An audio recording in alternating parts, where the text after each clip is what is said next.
मेरा बचपन से ही मैं डॉग लवर हूँ और देसियों के साथ मेरा जुड़ाव यूँ हुआ कि मैं इनके साथ भेदभाव बहुत होते हुए देखती थी।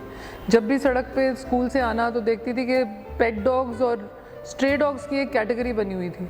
तो मैंने अपनी मम्मी से जाकर एक बार ही पूछा कि इनको हम सड़क का कुत्ता क्यों बोलते हैं।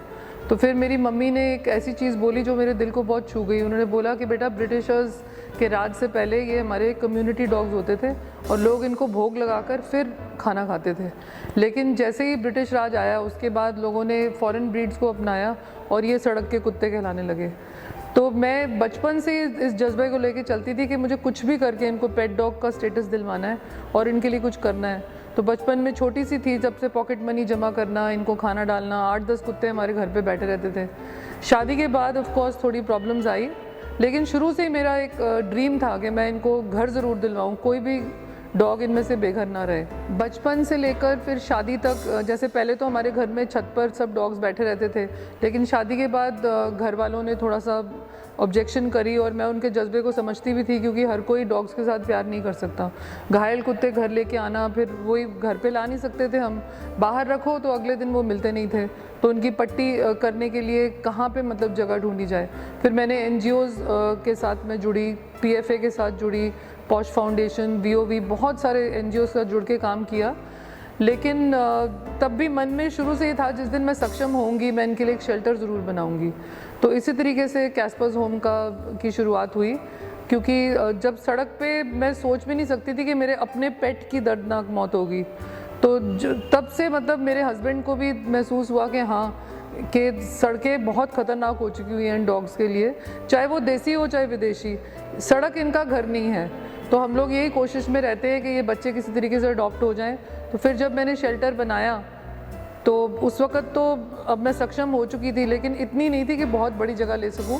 तो मैंने शुरुआत में तो सिर्फ 10-12 डॉग्स से स्टार्ट किया था और हमारे यहाँ पे सब इंजर्ड डॉग्स लाए जाते हैं और उनका इलाज करके, अगर तो कॉलोनी मुझे लगता है बहुत अच्छी है जहाँ पे खाना वाना डालते हैं, फ्रेंडली कॉलोनी है, तब तो हम उनको वापस वहीं छोड़ देते हैं और लोगों को भी बोलते हैं इनको खाना डालो, पानी दो।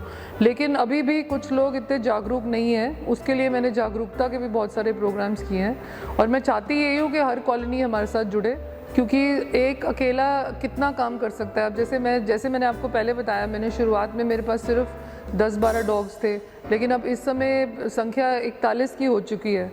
और अब क्योंकि सिर्फ मेरे हस्बैंड और मेरी 1-2 सहेलियां हैं, हम लोग मिलके इसको चलाते हैं। कुछ लोग और भी जुड़े हैं, लेकिन जुड़ना बहुत ज़रूरी है, क्योंकि जो इनकी हम लोग दशा देखते हैं सड़कों पर, जितने लोग आगे आएंगे हम और ज़्यादा डॉग्स को आश्रय दे पाएंगे, क्योंकि जितनी हमें सहायता मिलेगी उसी से तो हम और आश्रय दे पाएंगे, क्योंकि हमारा भी एक लिमिट है, इससे ज़्यादा हम चाहकर भी नहीं कर पाते। NGOs के साथ जुड़े रहने की वजह से बहुत एक्सपीरियंस मुझे मिला, मैंने बहुत कुछ उनसे सीखा, कुछ उनकी गलतियों से भी सीखा।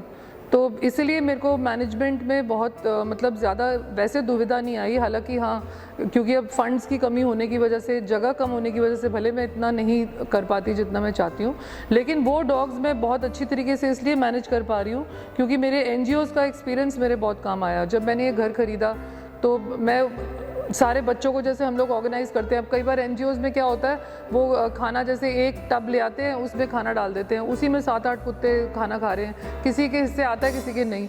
तो उन गलतियों से हमने सीखा। मैंने जगह जगह जैसे खूंटे लगाए, सबकी जगह अलग से कुछ बड़े बड़े केजेस बनवाए। हालांकि हम किसी डॉग को ना बांधते हैं ना उनको केजेस में डालते हैं, उनको हम सिर्फ खाना खाने वक्त हम लोग ऐसा ऑर्गेनाइज़ करते हैं ताकि पूरा का पूरा खाना, सारी न्यूट्रिशन हर एक कुत्ते को बराबर की मिले।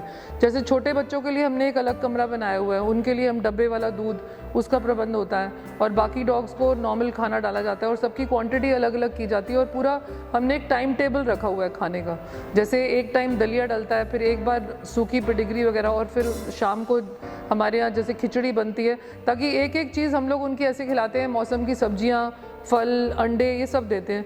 मीट क्योंकि मैं शुरू से ही विश्वास नहीं रखती एक जानवर को काट कर दूसरे को देना, इसलिए हम उनको वेजिटेरियन खाना देते हैं। पर अंडे उनके लिए प्रोटीन बहुत ज़रूरी होती है, इसलिए हम उनको ये देते हैं। और डिस्पेंसरी मैंने एक छोटी सी बनाई हुई है जहाँ पर इन डॉग्स का बेसिक इलाज किया जाता है। जब घायल बच्चा हमारे पास आता है तो एक पैरावेट मैंने रखा हुआ है जो रात को रहता है, साथ में एक हमारे कुक हैं जो खाना बनाते हैं, और ये 2 लड़के यहाँ पे रहते हैं, रेजिडेंट पैरावेट है जो ध्यान रखते हैं सारे डॉग्स का। अब शुरू में क्या होता है, अगर एक डॉग आता है ऑब्वियसली बाकी कुत्ते उसके साथ लड़ते हैं, झगड़ते हैं, तो इसलिए मैंने ये छोटी सी जगह में भी ये बाड़े बनवाए ताकि पहले एक दूसरे को ये सूंघ लेते हैं तो इनकी दोस्ती हो जाती है आपस में।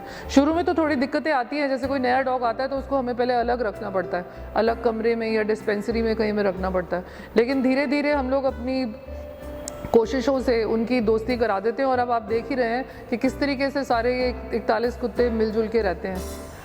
पहले तो जैसे मैं काम करती थी, लोगों को इतना पता नहीं था, लेकिन डीएलए अखबार में जब हमारा आर्टिकल निकला तो बहुत जागरूकता बढ़ी और लोगों ने हमें कांटेक्ट करना शुरू किया। अडॉप्शंस भी बहुत होने लगी। अडॉप्शंस के लिए मैंने इतनी मेहनत करी, गांव-गांव जाकर मैंने प्रचार किया, और अब मुझे बहुत खुशी है क्योंकि मैंने घर पे खुद भी देसी पाला हुआ है, तो मुझे देखकर काफ़ी अच्छे घरों के लोग भी आगे आए। और समाज सेवियों ने हमारा ये साथ दिया कि हमारे जागरूकता के प्रोग्राम में हमारा बहुत साथ देते हैं। डॉक्टर नेहरू का मुझे बहुत साथ मिला जो हमारी सर्जरीज़ में मदद करते हैं।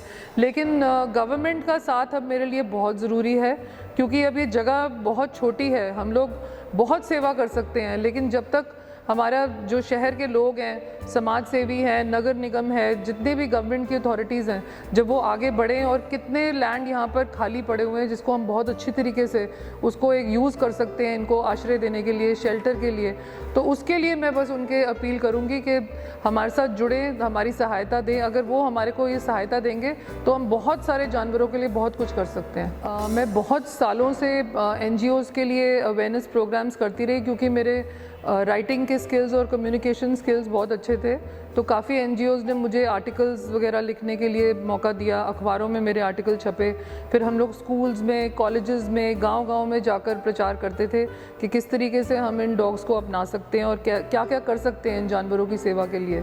और क्योंकि मैं काफ़ी लिखती हूँ और बहुत कम्युनिकेशन में बहुत अच्छी हूँ, तो ज़्यादातर रैलीज़ को ऑर्गेनाइज़ करना या स्पीच देना, तो इस तरीके के हम लोग प्रोग्राम करते हैं। अभी हाल ही में हमने इंडिया यूनाइट्स फॉर एनिमल्स की रैली करी थी शहीद स्मारक पे, क्योंकि आगरा की रिप्रेजेंटेटिव मैं ही हूँ। हम लोग एनिमल वेलफेयर बिल की डिमांड कर रहे हैं, जिससे ये थोड़ी सी जो क्रूरता इतनी बढ़ चुकी हुई है जानवरों के खिलाफ, वो थोड़ी सी कम होगी जब एनिमल वेलफेयर बिल अगर पास हो जाएगा तो।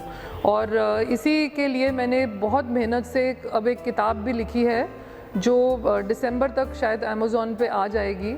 उसका नाम है ओडिसी ऑफ स्ट्रीट डॉग्स, और मेरी लोगों से अपील है कि उनको ज़रूर पढ़िएगा क्योंकि उसमें जितने भी लोगों के डर हैं या जो भी वहम है उनके इन डॉग्स के बारे में, उसके बारे में मैंने एक एक वहम दूर किया हुआ है। यहाँ तक कि जो क्वेश्चन लोग हमें पूछते हैं उसमें सारे उन सवालों के जवाब मिलेंगे, और ये किताब पढ़कर मेरे ख्याल से बहुत जागरूकता बढ़ेगी और लोग समझने लगेंगे कि देसी डॉग्स रखना क्यों ज़रूरी है और क्यों फॉरेन ब्रीड्स को यहाँ पर लाकर हम उनको इतना परेशान करते हैं, क्योंकि इंडियन कंडीशंस उनके लिए नहीं बनी हैं।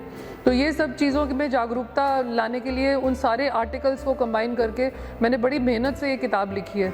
इसलिए मैं चाहूँगी सब लोग इसको पढ़ें, और जब ये दिसंबर में रिलीज़ होगी तो हम लोग ज़रूर बताएंगे सबको।